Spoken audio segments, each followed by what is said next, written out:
नमस्ते सालोम तथा नमस्ते देश विदेशबाट जयमसी टिभी हेरिरहनुभएका दर्शकहरूमाझ आज एकजना नयाँ प्रभुको दास लिएर आएका छौँ। उहाँ हुनुहुन्छ तनहुँदेखि प्रभुको एकजना सेवक पृथ्वी बहादुर परियार। सर जयमसी। जयमसी। हजुरको घर चाहिँ कार्य तनहुँ होइन त? तनहुँ। अनि हजुरले चाहिँ प्रभुलाई कसरी विश्वास गर्नुभयो? मैले प्रभुलाई चाहिँ भन्नुपर्दाखेरिमा विशेष गरी मेरो फ्यामिलीबाट हजुर घर फ्यामिलीबाट मैले प्रभुलाई चिन्ने मौका पाएँ। घर फ्यामिलीमा भन्नुपर्दाखेरिमा अब कसरी भन्दा प्रभुले चाहिँ विभिन्न तरिकाले हामीलाई चाहिँ चिन्ने यो मौका अवसर दिनुहुँदो रहेछ। हजुर है। र मेरो घरमा चाहिँ धेरै ठुलो सतहट है, धेरै ठुलो सतहट थियो।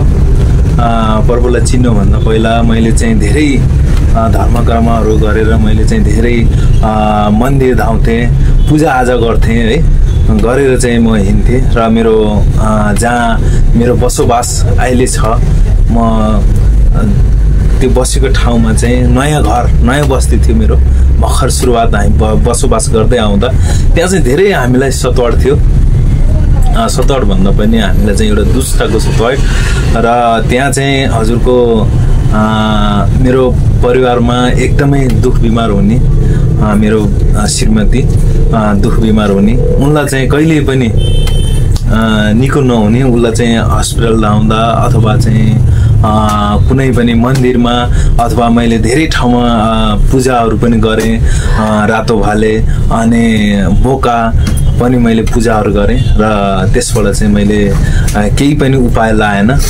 त्यस पश्चात मैले चाहिँ एउटा विकल्प मेरो एकजना मेरो आफ्नै बहिनी मेरो ज्वाइँ हुनुहुन्थ्यो विश्वासी, उहाँहरूले चाहिँ मलाई क्रिसमसमा निम्तो दिनुभयो र म त्यो ठाउँमा गएँ।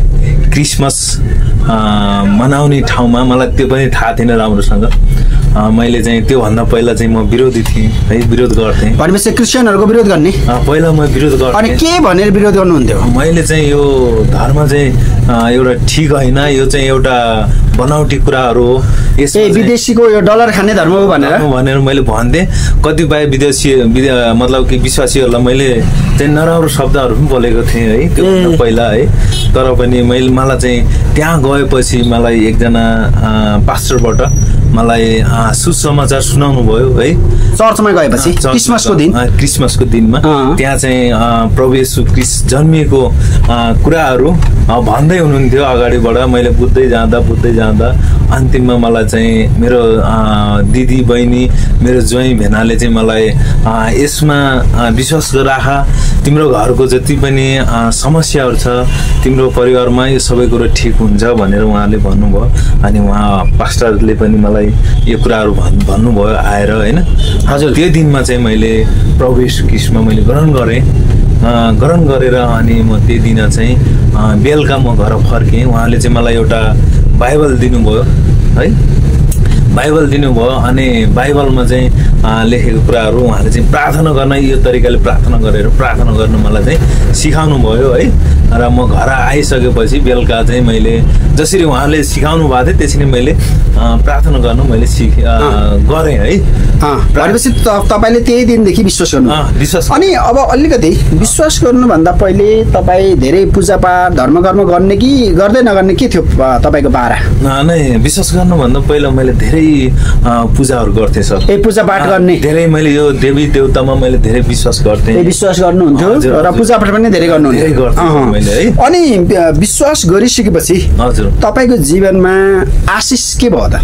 आशिष चाहिँ सर यस प्रकारले भयो, त्यो दिनबाट जब मैले परमेश्वरलाई चिन्ने अवसर पाएँ है, चिन्ने अवसर पाएर मलाई त्यो ठाउँबाट मैले जुन ग्रहण गरेर मैले जीवित परमेश्वरलाई जब चिनेर म घर आएपछि मैले त्यही मुताबिक मैले चाहिँ उहाँलाई चाहिँ अब प्रार्थना गर्ने, बिहान बेलुकी प्रार्थना गर्ने, जानी नजानी चाहिँ मैले चाहिँ बाइबलहरू पढ्ने है, त्यसरी गरेको दिनदेखि चाहिँ मेरो घरमा चाहिँ अलिकति सुधारहरू हुँदै आयो है। भनेपछि त्यो घरमै एउटा असल कुरा आयो जस्तो भयो? असल कुरा आयो मेरो घरमा चाहिँ वास्तवमा भन्नुपर्दा नढाँटिकन एकदम राम्रो कुरा भन्नुपर्दाखेरिमा है। किनभने त्यो घरमा चाहिँ एउटा दुष्टले चाहिँ केही भन्छ नि राज गरे जस्तो राज गरेको जस्तो होइन रहेछ है राज्य नै गरेको हजुर मेरो चाहिँ यसरी रातिमा सुत्दाखेरिमा ढोका हाम्रो चाहिँ उगारिन्थ्यो सर है त्यत्तिकै उगारिन्थ्यो त्यस्तो थियो अनि माथि चाहिँ हाम्रो टिनको छाना घरमा चाहिँ तपाईँको चाहिँ जस्तो अब केही चिज हिँड्छ नि माथि त्यस्तो आवाज भनेपछि टिनमा ढ्याङढ्याङ र ढुङढुङ हुने त्यस्तो हुने अनि ढोका आफै खुल्ने अनि आवाज आउने कतिपय मान्छेकै नाम काटेर पनि बोलाए है मान्छेको नाम के भनेर बोलाउँथ्यो दुष्टले है मेरो नामै काटेर चाहिँ बोलाएको ए तपाईलाई नै बोलाउने बोलाएको पृथ्वी भनेर भनेर बोलाउँथ्यो त्यस्तो पनि थियो म चाहिँ इन्डियामा काम गर्ने सर त्यतिखेर है इन्डियाबाट छुट्टी आउँदाखेरि है त्यस्तो पनि भयो त्यस्तो भयो अनि त्यस पछाडि मैले जब परमेश्वरमा मैले विश्वास गरेर अनि त्यसो गरेपछि मेरो घरमा चाहिँ मेरो श्रीमती अनि निको भयो है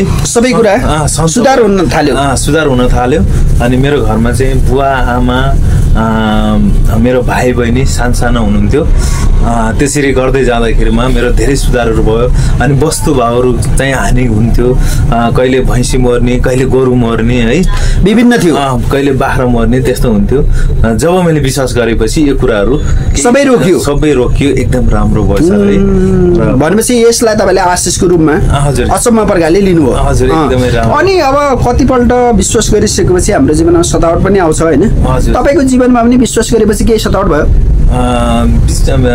विश्वास गरिसकेपछि सतावट त भयो सर है मलाई अब के भएको थियो यसो छोटकरीमा भनिदिनु किनभने मेरो घरबाट नै भएको थियो मलाई सतावट है के भएको थियो हजुरको घरबाट मेरो बुवाबाट नै है धेरै हुन्थ्यो मेरो घरमा कस्तो थियो भन्दा मेरो घर चाहिँ बाटोमै छ मेरो घर अझै पनि है अहिले मोटरको रोडै छ होइन रोडकै आडमा मेरो घर छ अनि त्यहाँ आउँदा एउटा घरमा एउटा विश्वासी यहाँ छ भने विश्वासी त्यो बाटो हिँड्दाखेरिमा त्यति बेलाको महत्त्व विश्वासीहरू आएर पस्नुहुन्थ्यो है आएर पस्ने प्रार्थना गर्नुहुन्थ्यो मेरो घरमा आएर अनि मेरो घर भनेको विशेष गरी रिसिङ घिरिङको बिचमा पर्थ्यो है रिसिङ घिरिङको बिचमा पर्थ्यो मेरो घर त्यहाँबाट आउने क्रममा त्यतिखेर चाहिँ कति पैदल हिँड्ने क्रम थियो कति यति मोटर बाइकहरू हिँड्ने चलन थिएन त्यो गाउँमा होइन त्यतिखेर हिँड्दाखेरिमा विश्वासीहरू आएर प्रार्थना गरिदिनुहुन्थ्यो तर मेरो बुवाले चाहिँ कतिपय चाहिँ यति राम्रो सोच्नुहुन्थेन है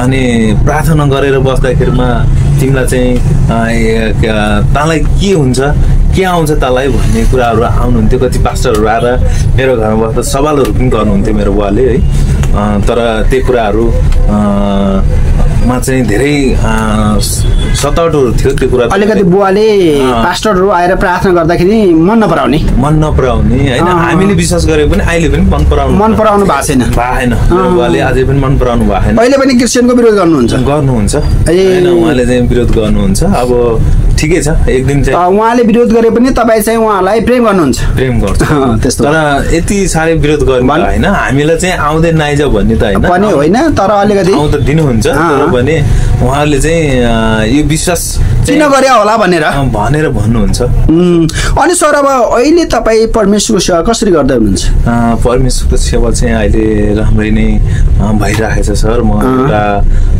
दुलेगोडा शुक्ल गण्डकी 4 दुलेगोडा मण्डलीमा म सेवा सङ्गति गर्छु हजुर साधारण एउटा सदस्यको हिसाबबाट होइन रूपमा हजुर अनि मेरो 2 जना छोरा एउटा छोरी छ हामी श्रीमान श्रीमती हामी सबै तपाईको परिवार सबै विश्वासमा सबै हामी 5 जना सबै सेवा सङ्गति जाने प्रभुको सुसमाचार सुनाउने मण्डलीमा सक्दो योगदान दिने गरिराख्नु भएको छ सर हजुर अनि अब एउटा कुरा कतिजना मान्छेलाई क्रिस्चियन भएपछि त एकदमै रातारात धनी हुन्छ भन्ने हल्ला छ होइन हजुर डलर पनि पाइन्छ भन्छन् होइन हजुर तपाईले के विश्वास गरिसकेपछि रातारात डलर पाउने यस्तो धनी भएको के अनुभव छ त्यस्तो धनी भएको कुनै अनुभव त छैन सर त्यो भन्ने मान्छेले आफ्नो एउटा सोचाइ हो तर उल्टा प्रचार गरेका त्यो भन्ने मान्छेहरू पनि छन् है त्यो भन्ने मान्छेहरू पनि छ उहाँहरूको नाम लिन चाहन्न होइन तर चाहिँ वास्तवमा भन्ने भने अब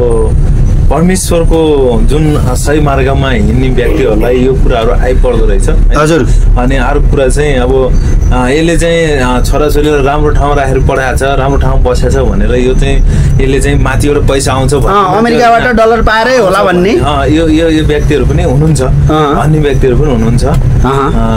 अब त्यस्तो व्यक्तिहरू जसले हामीलाई त्यतिकै डलर खायो आरोप लाउने हुन्छ नि, उनीहरूलाई के भन्न चाहनुहुन्छ? उहाँहरूलाई चाहिँ मैले के भन्न चाहन्छु भने उहाँहरूले त अब अझै परमेश्वरको बारेमा राम्रोसँग उहाँले बुझ्नु भएको छैन। किनभने त्यो भन्ने उहाँहरूको अधिकार त होइन। फेरि पनि हाम्रो परमेश्वर एक मात्र परमेश्वर हुनुहुन्छ है। उहाँमा मात्रै मुक्ति छ र उहाँमा मात्रै सत्यता छ भन्ने कुरा हामी विश्वास गर्नेलाई मात्रै थाहा छ, उहाँहरूलाई यो कुरा थाहा होइन। र उहाँहरूले चाहिँ यो थाहा भएको भए उहाँहरूले यो भन्नुहुन्थेन। किनभने परमेश्वरको बारेमा एक दिन उहाँहरूले पनि परमेश्वरलाई चिन्नुहुन्छ भन्ने मैले यो आशा राख्दछु। अब अन्तमा छौँ हामी होइन, यो जयमसी टिभी हेरिरहनु भएका देश विदेशका हाम्रा नेपाली भाषी दाजुभाइलाई अन्तमा केही भन्नु छ कि तपाईँको? यसमा चाहिँ मैले के भन्न चाहन्छु भने उहाँहरूले पनि जति पनि मेरो लाइफमा जतिजनाले पनि सुन्नु भएको छ उहाँहरूलाई मैले के भन्न चाहन्छु भने साँच्चै नै हाम्रो परमेश्वर साँच्चै नै महान हुनुहुन्छ। उहाँमा नै उद्धार र मुक्ति छ, उहाँमै सबै कुरा छ है। र उहाँहरूले पनि कतिजना चिन्नु भएको छैन भने उहाँहरूले आजैबाट नै जीवित परमेश्वरलाई चिन्नुहोस् भन्ने मैले यो धारणा राख्छु। र जतिजनाले पनि चिन्नु भएको छ भने साँच्चै नै उहाँहरूले पाएको गवाईहरू, उहाँहरूले पाएको आशिषहरू पनि यसरी दिनुहोस् भन्ने मैले आशा राख्दछु। हुन्छ पृथ्वी सर, तपाईँको महत्त्वपूर्ण समयको लागि धेरै धन्यवाद। जय मसी। जय मसी।